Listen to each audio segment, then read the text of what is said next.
Welcome to the Abridged Presidential Histories with Kenny Ryan, episode 21A, an interview on the incredible transformation of Chester Arthur with Scott Greenberger. I'm excited to welcome Scott Greenberger to the show today. Scott is the executive editor of Stateline, the daily news service of the Pew Charitable Trusts, and author of The Unexpected President, The Life and Times of Chester A. Arthur, and what a life it was. Quick recap. This is a guy who goes from civil rights attorney to corrupt party politician to disloyal vice president to the president who actually made civil service reform happen. It is a wild ride, and these are all things we'll talk about today. Scott, thank you so much for joining me. Thanks so much for having me.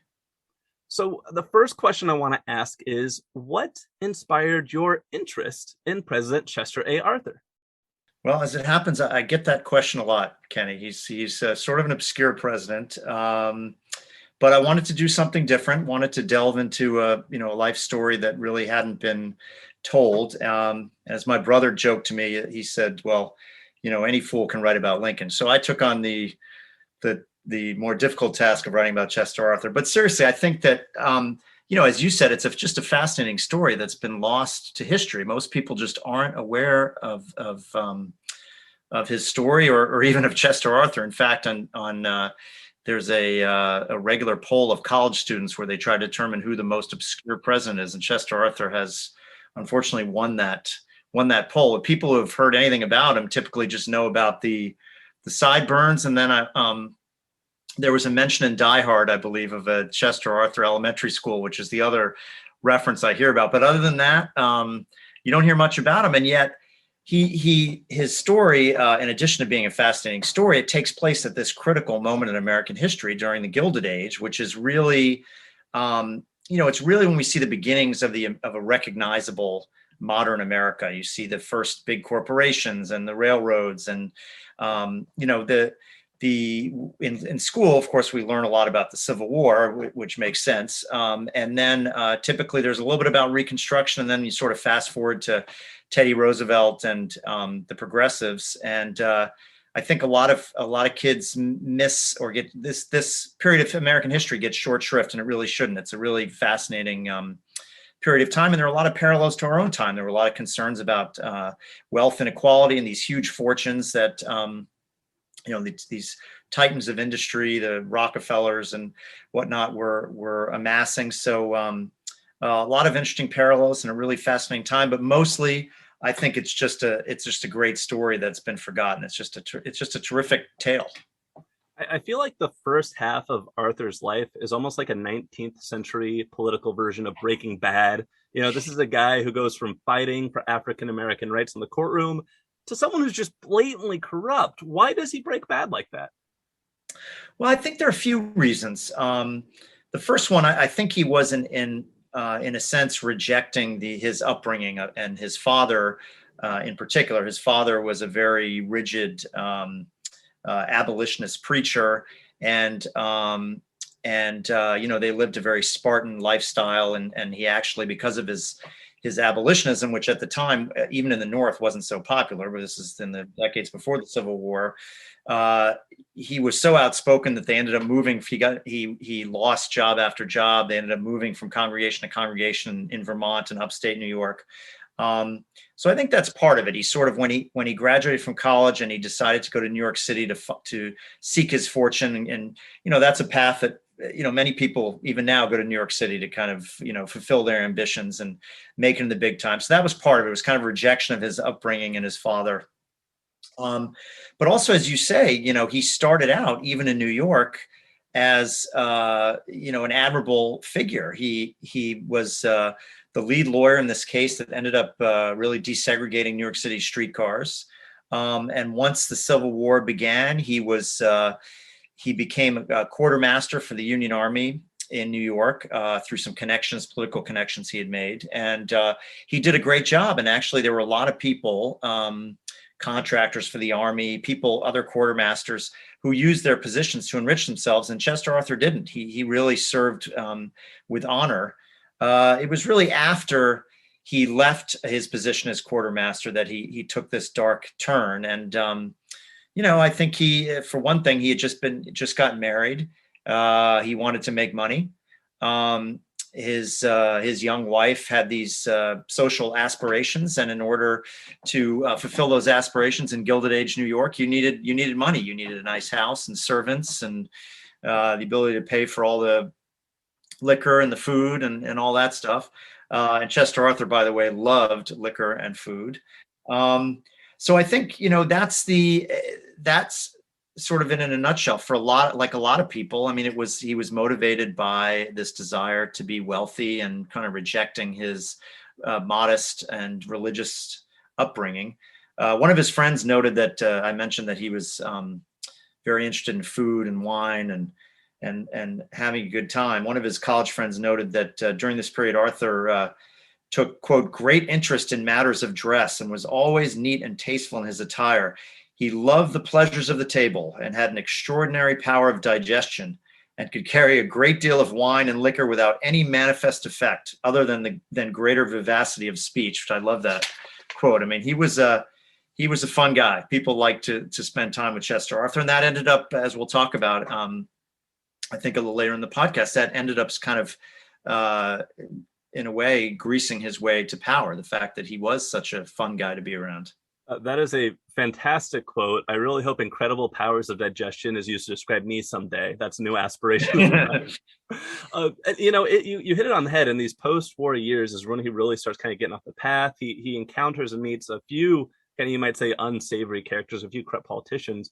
One of the probably the most interesting, the most impactful is Roscoe Conkling, a powerful New York senator, a party boss, and leader of the Stalwarts faction. First off, can you tell me, what is the Stalwarts faction? What do they believe in that makes them different from other Republicans?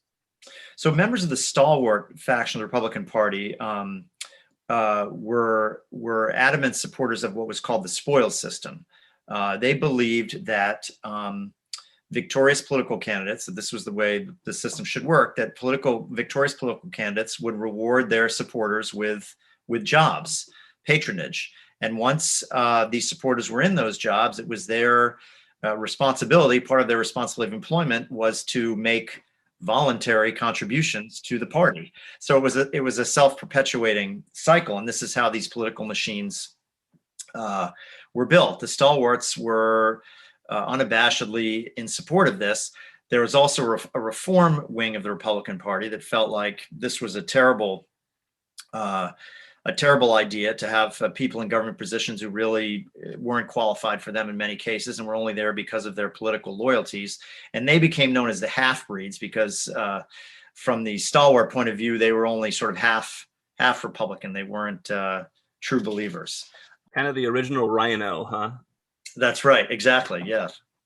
So, what attracts Arthur to Conkling, and what does Conkling see in Arthur when they're first meeting up? So they first came together. One of the people, once Arthur set out after he resigned his quartermaster position to make some money, one of the people he met, he used his contacts that he had made in procuring supplies and his job as quartermaster. He had built up a lot of knowledge and contacts about supplying the Union Army, uniforms, other supplies. And so one of the guys that he met when he became a lobbyist after he left his position as quartermaster was a guy named Tom Murphy, who was an unscrupulous hatter. He was a guy who sold, and he wasn't the only one, but he sold hats to the Union Army that didn't hold up in the rain and weren't very well made, let's just say. Interestingly enough, another supplier to the Union Army who got in trouble for the same thing were the Brooks brothers, who their business survived. Yes, the Brooks brothers got in trouble also for selling uniforms to the Union Army that tended to dissolve in the rain. But anyway, so Conkling and Arthur met when this guy, Tom Murphy, was in line to become collector of the New York Custom House, which was a very, very important job because of its patronage possibilities. It was the largest single federal office in the land in terms of the opportunity to hand out jobs. And it brought in a tremendous amount of revenue. This was an era before the income tax, and the customs duties collected on goods coming through the port of New York All of that was handled by the New York Custom House. So they were both involved in the effort to get Tom Murphy appointed as collector of the Custom House, which he was. And they became allies. They had a lot to offer one another. Conkling, as you mentioned, was the political boss, or should be the political boss of the Republican machine in New York. And Arthur was a guy who had these ambitions. They also had a lot in common on the surface, at least. Coincidentally, they both were born in 1829. They both had grown up in upstate New York with formidable and strict fathers. They both were very careful dressers, but in that sense, their personalities couldn't have been more different, though. Chester Arthur, as I mentioned, was the kind of guy everyone liked to have around. He told stories. He stayed up late. He would drink and smoke till all hours of the night. Conkling was this strange sort of politician, didn't really like people very much.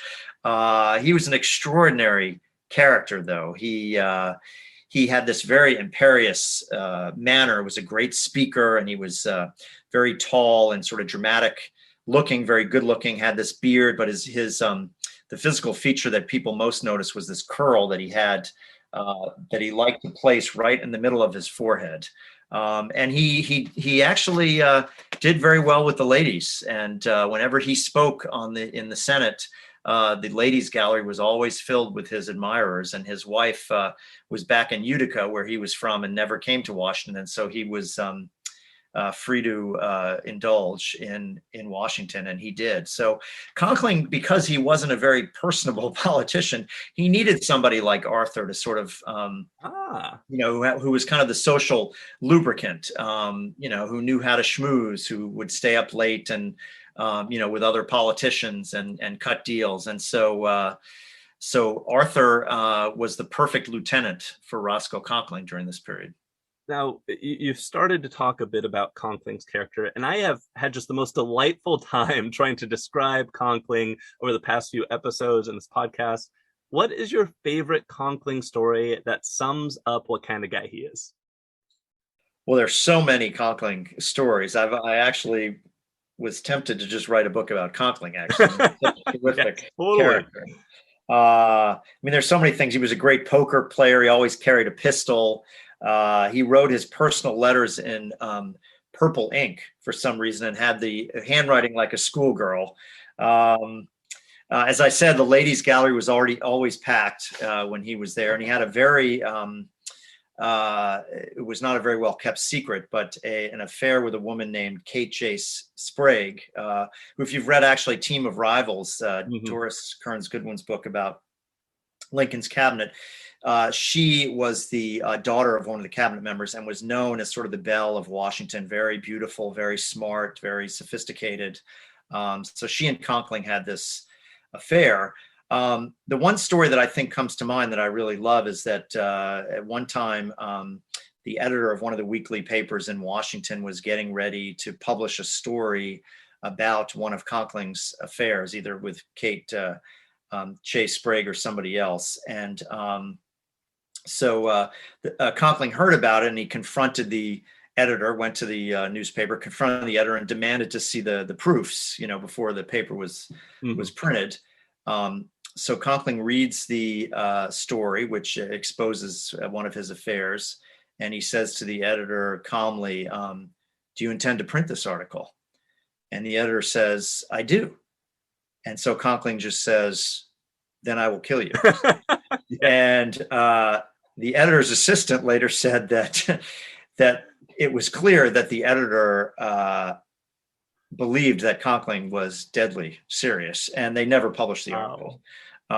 He's just a great character. I mean, he was, as I mentioned, 6'3", had this Van Dyke beard.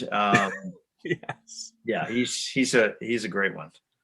I've often described him as like, it's almost like a DC villain was put, in Washington, DC in the 19th century. He's just so nuts. I'm going to miss when he leaves the narrative because he's just been so fun to talk about. Yeah, he's great. He's a lot of fun. So what is Arthur's role in Conkling's machine during the years they're affiliated? There's a couple of years he's going to be in charge of that New York Customs House. There's 6 months he's vice president, but what's he doing the rest of the time? Well, so actually, so as I noted, when Murphy was a collector of the Custom House, Arthur was still Conkling's lieutenant. He didn't have the ability to hand out patronage jobs yet, but he was valuable in that he was the social guy, the friendly guy, the backslapping guy. Um, when Tom Murphy was drummed out of the collector's office for corruption, not surprisingly, Conkling engineered it so that Arthur succeeded him. And Arthur actually was collector of the Custom House for a while, 1871 to 1878, when Rutherford B. Hayes, who was a reform-minded president, booted him out. So for that period of time, he was incredibly important to Conkling and to the machine. He had control of something like 1,000 jobs or more than that, and those voluntary contributions that I talked about. He continued to entertain. As collector of the Custom House, he made a very healthy salary, but also the way the system worked was that he was entitled to take a cut of all of the penalties they levied on people who had broken the customs rules. And so the money was flowing in. He had a beautiful house. He entertained a lot. He was able to control jobs and campaign contributions. Again, Conkling was a guy who succeeded despite his personality as boss. And he was very happy to leave sort of the day-to-day management of the machine to Chester Arthur, who was very well suited for that role. And, everyone loved Chet, frankly, even the business people that he was responsible for regulating ostensibly at the Custom House liked him. He just was that kind of a guy. And so he was very valuable. But as I said, in 1878, when Rutherford B. Hayes came into office, reform-minded Republican who had pledged to only serve one term, he, after a long struggle, managed to boot Arthur out of the collector's office. And it seemed like that as far as, holding public office, that Arthur's political career was over. He had really been left in disgrace. And so it seemed like that was it for Chester Arthur, but it was not it for Chester Arthur. He had a very surprising comeback. He did. He in a very surprising fashion, he's made vice president.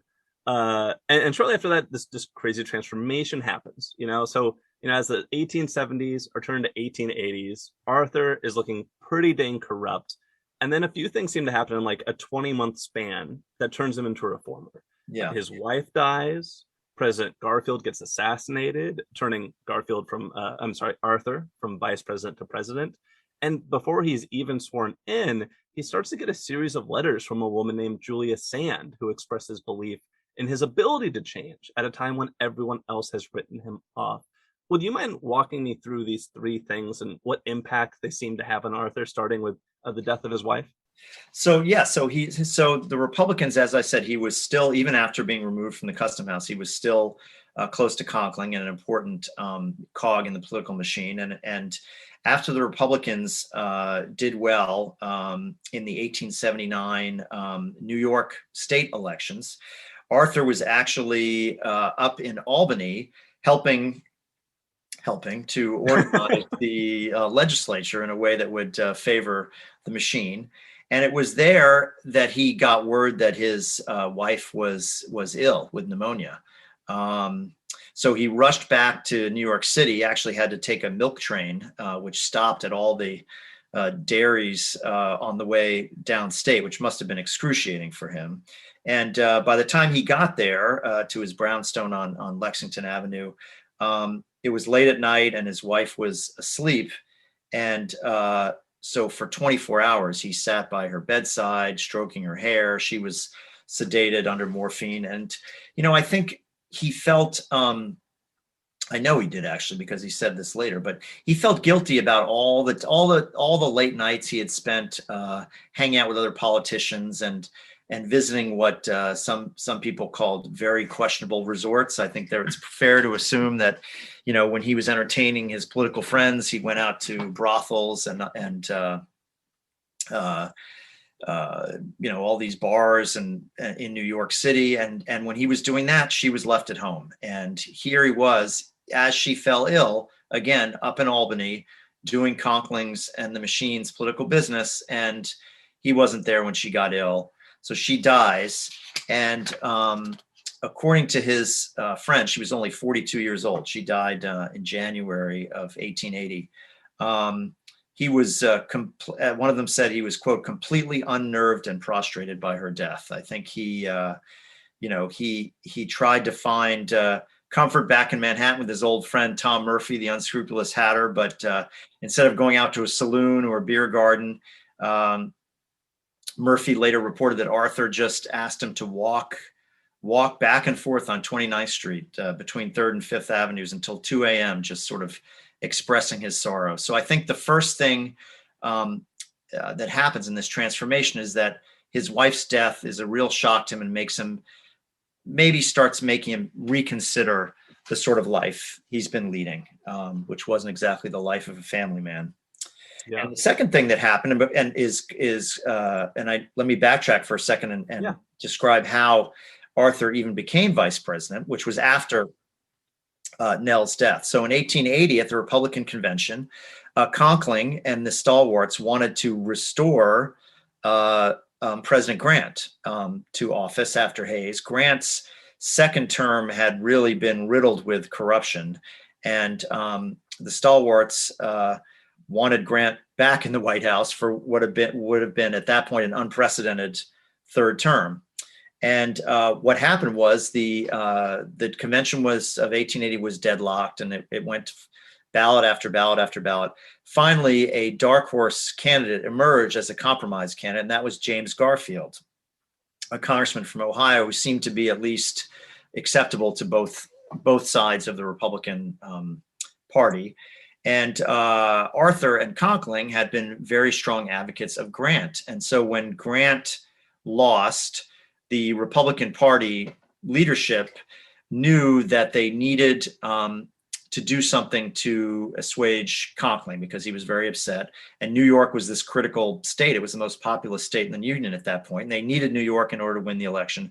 So in order to throw a bone to Conkling, they decided to give the vice president slot to one of his flunkies. And the flunky they chose was Chester Arthur. Now, ironically, Conkling was very upset. He was so enraged by what had happened and the denial of Grant, the fact that Grant had been denied the nomination, that he urged Arthur not to take the vice president's job. But Arthur, for the first time, but not the last time, stood up to Conkling and said, you know what, this is the greatest honor I've ever gotten. I never would have imagined that I would be vice president of the United States. So I'm going to take this nomination. So he did. So what happened was, though, just several months into Garfield won the election, and Arthur actually played a large role in the election, used his political talents to help the ticket. But in just a few months, in July 1881, after Garfield took office, and back then presidents took office in March, so he had only been in office for a few months, someone snuck up behind Garfield at a railroad station in Washington and shot him in the back. And the worst part, from Arthur's point of view, was that this assassin, Charles Guiteau, said that he had done it so that Arthur would be president, that he was upset. He was insane, but he was upset because he thought that his work on the campaign entitled him to a job as ambassador to Austria or France, which was ridiculous. And when he didn't get that job, either of those jobs, he decided that he needed to take Garfield out of the picture. Arthur would be president. The spoilsman wing of the party would be in charge, and that perhaps he would, get some satisfaction. But from Arthur's perspective, I mean, not only was it awful that the president of the United States had been shot, though not he didn't die yet. Garfield was still alive. Right. But people were saying that Arthur and Conkling might have had something to do with the plot, since after all, Guiteau had said right after he shot Garfield, now Arthur will be president. So Arthur, imagine the situation he's in. So Garfield is in the White House on what would end up being his deathbed in terrible agony, and the whole country is following his progress. It looked like sometimes for several weeks, he'd be recovering, then he'd get worse again, recover, get worse again.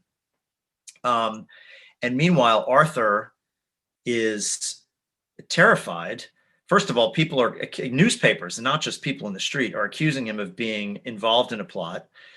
Newspapers are saying, the New York Times, Chicago Tribune, that nobody could be less qualified for the presidency than this political hack, Chester Arthur. And because the assassin or would-be assassin was a disappointed office seeker and had expressed support for the spoils system, it made Conkling and Arthur look even worse because they were the representatives of that system. So I think that's the second big thing after Nell's death, his wife's death, that really shakes Chester Arthur. I mean, here he is, his country. Many of his countrymen think he had something to do with the assassination. He's afraid to appear in public because he thinks he might be assassinated. So he's starting to think, I think, some more about the path that he has been on, and also the possibility of assuming the responsibilities of being president of the United States. So then a very interesting thing happens. At the end of August 1881, and Garfield is still on his deathbed. His condition is starting to deteriorate now, though, pretty significantly. He gets a letter from this woman named Julia Sand, who's a young woman in her early 30s from New York City. Arthur didn't know her, had never met her before. She was unmarried. She was the 8th daughter of an immigrant, a German immigrant named Christian Sand, who had rose from his humble beginnings to be president of the Metropolitan Gas Light Company. And since 1880, she'd been living with her brother, who was a banker, Theodore Sand, on East 74th Street in Manhattan. And it's unclear exactly what her physical maladies were, but there was some sort of something that kept her housebound at least some of the time, some sort of Victorian malady. Excuse me. So she had, she had spinal pain, some other ailments. Anyway, this was a time when women couldn't vote, let alone hold political office. This was a time when women couldn't be involved in politics, but she had an intense interest in politics, read all the newspapers, and apparently she had a keen interest in Chester Arthur. She'd been following his career, was, as everyone else in the country was, following Garfield's deterioration. And so she decides to write this letter, the first of what would be 23 letters to Chester Arthur. And if I may, I want to quote from this first letter because it's just really extraordinary. So she writes to this guy who's vice president of the United States, maybe soon to be president. She's never met him before. She says, "The hours of Garfield's life are numbered. Before this meets your eye, you may be president. The people are bowed in grief. But do you realize it? Not so much because he is dying as because you are his successor." Ouch. Be bold, yeah. "What president ever entered office under circumstances so sad? The day he was shot, the thought rose in 1,000 minds that you might be the instigator of the foul act. Is not that a humiliation which cuts deeper than any bullet can pierce? Your best friend said Arthur must resign. He cannot accept office with such a suspicion resting upon him. And now your kindest opponents say, Arthur will try to do right, adding gloomily, he won't succeed though. Making a man president cannot change him." But Julia Sand, apparently, for whatever reason, she did not share that pessimistic view. She knew about Arthur's history as a young man and what he had done as a lawyer in New York City and as quartermaster of the Union Army. So she goes on, "But making a man president can change him. Great emergencies awaken generous traits which have lain dormant half a life. If there is a spark of true nobility in you, now is the occasion to let it shine." So incredible letter. And then she gets more specific and she basically says that what you need to do is reform. It is not the proof of highest goodness never to have done wrong, but it is a proof of it sometime in one's career to pause and ponder, to recognize the evil, to turn resolutely against it and devote the remainder of one's life to that only which is pure and exalted. So she's basically urging him to step up, to disavow the spoil system that's gotten him where he is, and to be a better man, to return to the idealism of his young adulthood. So it's a very extraordinary letter, and these letters are still at the Library of Congress, which is amazing. It's awesome. And so my big question with Julia Sand is, why her? What made Arthur keep this woman's letters? What made him visit her in New York? How real was her influence over his seeming redemption? Well, I think it was real. I mentioned that the letters are at the Library of Congress, and the reason that's extraordinary is that shortly before Arthur died, he ordered almost all of his papers to be burned. He literally asked a couple of his aides and his son to get some barrels, fill them with the papers, and light it all on fire. And but he explicitly asked them to save these letters from Julia Sand, which suggests that they were very important to him. He kept these letters in a special envelope from this strange woman he'd never met.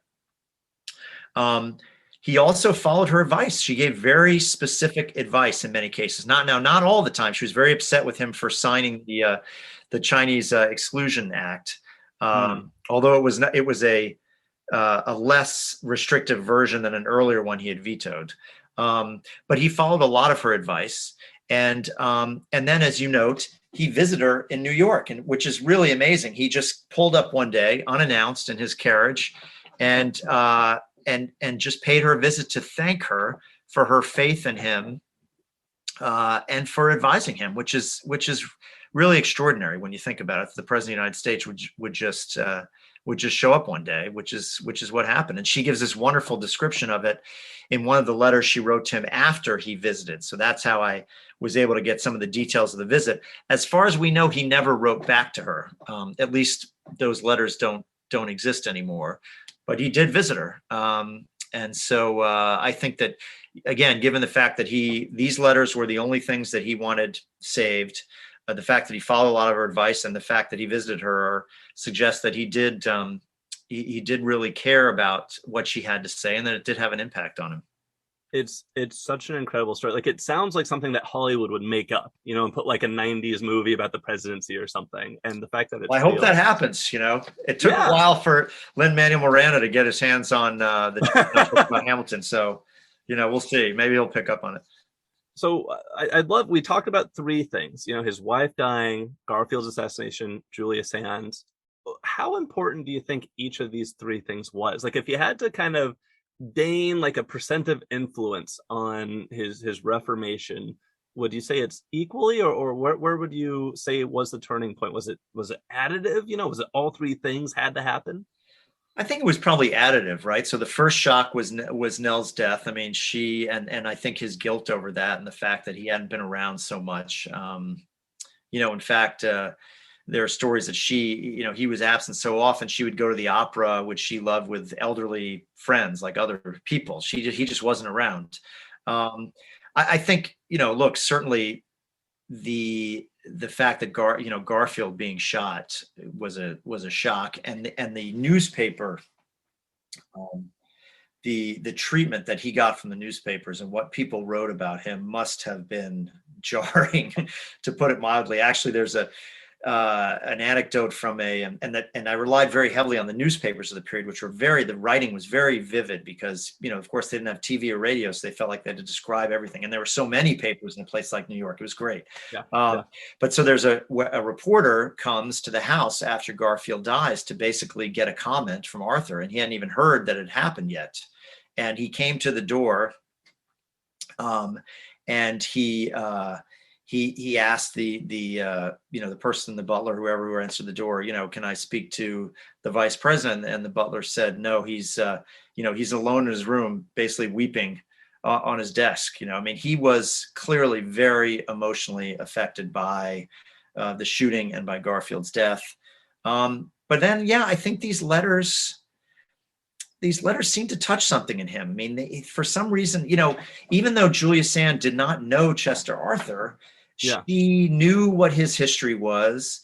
I think he was vulnerable in the spot, in that spot, given what had happened, the spot that she aimed at, which was, hey, you can be better than this. this is a great responsibility that's been thrust upon you. The whole country, no one in the country really believes you can do it, but I do. I believe in you. And, this is your time to step up and do something good for the country.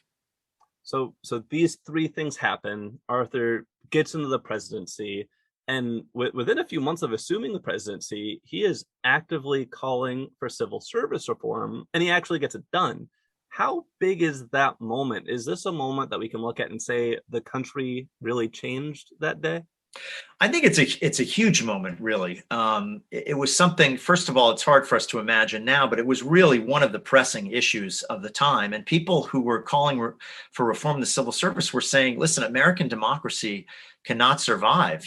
They were worried, as we are now, and this is one of the parallels about the influence of money and politics and corruption, and the country was growing very rapidly, and the presidents who came after Arthur, particularly, from Teddy Roosevelt on, were interested in a larger federal government, the federal government taking a more active role in regulating, food and drugs and all of these new problems that were cropping up as the country grew. They believed, and it soon became the consensus, that we needed a bigger federal government, a more active federal government to help solve some of these problems.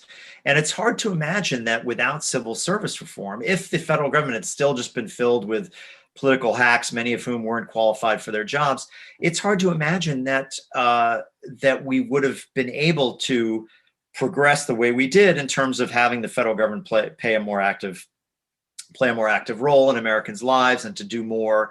And that really set the stage for all of these reforms that came later. So I think it's a very important moment. And of course, we've built on the civil service system since then. As recently as the 1970s, I think there was a major reform. But this was this was a crucial development. And, it's still something that comes up, frankly. Former President Trump talked about the deep state, and his point of view was that everybody should be loyal to him. But no, the whole point of civil service reform is that, there are some political appointees still who serve at the pleasure of the president, but there are these thousands of other people who are professional civil servants, and their responsibilities to do their jobs and their responsibilities to the Constitution, and they don't serve at the pleasure of the president or any political party, and that's crucial. That really is crucial. I mean, it really laid the foundation for the government that we have today, I think. And it's just the height of irony that Chester Arthur, this machine politician who was known for, he was the ultimate spoilsman, is the guy who got it done. It's just such an awesome story. And so to me, the $1 million question about Arthur's story, and this is the cynic's question, the question the cynic will ask, is, do you think Arthur actually legitimately changed when he became president? Can people change? Did Arthur change? Or is this all a ruse? Was it all an act? Was he simply like, well, I want my legacy to be better, so I'll just suck it up and pass this one bill, and I don't really care about it? What is it? What's the truth there? I think he did change. Shortly before he left office, former President Obama said, he was warning about Trump, of course. He said, "Listen, the presidency doesn't change a person." He said, quote, "Who you are, what you are, it doesn't change after you occupy the Oval Office. It magnifies who you are. It shines a spotlight on who you are." But Arthur did change in office. He was a very different person as president than he was, at least in the 20 or so years before he became president. So I think it is possible. And look, maybe you could argue that the person he was as a young man was always in there somewhere, and he just sort of lost sight of it, in this quest for wealth and power. But I think he can change, as Julius Sand, or he did change, as Julius Sand said. People can change. Great emergencies, can awaken these dormant traits in people, and I think that's what happened in the case of Chester Arthur. That this dramatic turn of events, him, ending up on the ticket, and then all of a sudden he's in the White House. I mean, 2 years or 3 years after he's booted out of the Custom House, he's president of the United States. And I think he decided, wow, I mean, this is a history-making position I'm in now, potentially, and it's time to, change my ways. What is Arthur's most lasting legacy? I think it's definitely civil service reform, as we've been saying. I mean, that's the biggest thing. The other big thing he did was he really started the process of building a modern Navy, which also became increasingly important. You know, with Teddy Roosevelt sending the Navy around the world and all that. And as the United States started, that was the beginning of the United States, you know, having a Navy that would enable it to sort of play a global role in the 20th century. The Navy that we had when Arthur took office was, I mean, as the European countries were building these huge battleships and, you know, made of steel, we still had largely a wooden Navy. Most of the, you know, captains were, in a sense, those were patronage jobs too. There was a lot of drinking. I mean, it was more like, you know, kind of recreational boating than any kind of serious naval force. But Arthur started to turn things around, and that was, I would say, that's the other big legacy that he can claim. The last question I have is, what lessons in leadership do you think we can learn from Chester Arthur? Well, I think again it gets back to this issue of change that, you know, a person's personal narrative, their story, is going to influence how they act in a leadership role. And I think that all of these things that we've talked about, his wife's sudden death and the you know, Garfield being shot and these letters, all of these things influenced him and changed him. You know, it's amazing when he left office. He's largely forgotten today. When he left office, people were saying, wow, that guy was one of the best presidents we ever had. Even though, you know, when he was getting ready to take office, people were terrified. Mark Twain, of all people, said it'd be hard to better the Arthur administration. I mean, here's a guy who really turned things around. He found his better self, or kind of went back to kind of what he had been before. And it did make him an effective leader. People, by the time he left, people were saying, Chester Arthur, you did a great job. I think he's largely forgotten, you know, in part because he burned all of his papers, which, you know, we mentioned, which makes it difficult for historians to write about him. And also it's this period of history where people they're a little fuzzy on, you know, is it Garfield Hayes, Arthur, Garfield Hayes? It's a period, we just don't spend a lot of time on that period of history. But as I say, I think it's under-examined, and it's actually a fascinating period of time. I have to agree. The Gilded Age, as I began this podcast, was the era I knew the least about, and it has been the most fascinating to me as I've gotten into it. Yeah, very colorful characters too. It's a great period. Totally. They're so rich. If you'd like to hear more from Scott, please give him a follow on Twitter at @Greenberger, and check out his book, The Unexpected President: The Life and Times of Chester A. Arthur. I read it for my research, and it was a fantastic read. Thank you so much for your time, Scott. Thank you so much for having me. It was a lot of fun.